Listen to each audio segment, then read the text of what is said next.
Hey, how's it going? ZmanTheTech here. I want to thank you for tuning into SnoleyGames. As always, I appreciate you very much. And today we're taking a look at the DOBE controller grip for Nintendo Switch. And before I get started, I'm going to cover a few bits of information. The model is TNS-19252, manufactured by ZmanTheTech. Connectivity is direct USB-C connection, with a release date of July 6, 2020. Now, as far as the capabilities of this device, it boasts dual vibration motors, gyro functionality, fast charging while playing, sweat-proof material along the grips, and a customizable right stick with 3 different options to suit your style. It also still retains the home and capture buttons respectively, and as far as I've tested, they all work as intended. Unfortunately, with the design the way it is, it's not possible to dock the system while using this peripheral.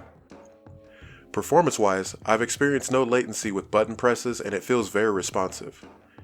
I've tested a multitude of games from racing titles like Mario Kart 8 Deluxe and Gear Club Unlimited 2 to fighting games like Super Smash Bros. Ultimate and Ultra Street Fighter 2, and all perform without a hitch. All with the exception of Ultra Street Fighter 2. However, that's more of a physical issue than latency, and that entails a much more elaborate complaint, the directional pad. I will touch on that in a bit. But as far as the vibration, it's very strong and felt significantly different in comparison to HD Rumble. HD Rumble is still more accurate when it comes to what's giving the player feedback in the games, but the strength of this one can be intense, especially when there are configuration options within the games that allow adjustment. Gyro controls work very well too. I mostly tested them with Doom and Breath of the Wild and came across no issues at all. As far as the controls and how they feel, the face buttons feel decent enough and get the job done. They all seem to have the same smooth matte finish to them that the entire unit is comprised of, and all the face buttons are rounded in shape, including the minus and plus buttons.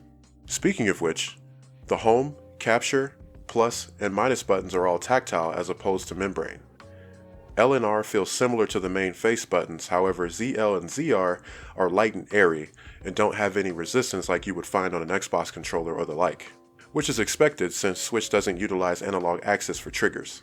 They are responsive, though they do take some getting used to. Now, as mentioned prior, I do have a bone to pick with the directional pad. It's not all inherently bad, and it is functional. It's just uncomfortable for long periods of time. It's clicky, firm, and elevated.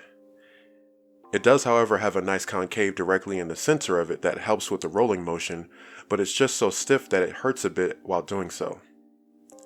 It's responsive enough for basic movement, but I wouldn't expect to play any games that require quarter circle or half circle movements. The analog sticks are okay at best. It would have been nice to have the same rubberized coarse texture on the right stick as well.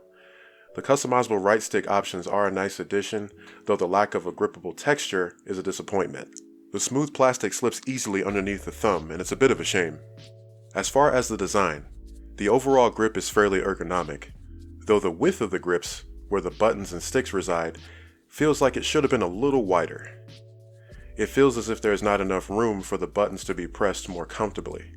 This may be due to my hands being large, but in comparison to the Hori Split Pad Pro, it's less comfortable. The anti-sweat surface along the back of the grip does a great job and serves its purpose. The switch slides in with ease while connecting the two, and the USB-C port at the bottom of the unit allowing the play and charge method is also a nice addition. The face buttons do come a little close to the right stick, similar to the Joy-Con, so you have to take that into account as well. So, in conclusion, my time with this unit has brought me to a point of realization. I don't absolutely despise this grip, though there's a lot of room for improvement. A more comfy D-pad, a wider space to lay out the buttons to make them less cramped, triggers that are more like buttons, and a matching size and texture analog sticks would take the following iteration of this controller grip to the next level. And in all fairness, this grip offers more than most other grips right now. It just dropped the ball in the comfort department is all. This is a viable option for those looking for a slightly better experience in handheld mode as an alternative to the standard Joy-Cons. However, if you already have a Hori Split Pad Pro, you may want to consider all your other options. So with that being said, my final score for the DOBE controller grip for Nintendo Switch is 7 out of 10. And if you like what you saw, definitely like, comment, subscribe. Remember to keep it locked to SnoleyGames for all of your indie game, third-party game, tech review coverage, and sometimes Nintendo and retro games thrown in the mix. Have a good one. Take care.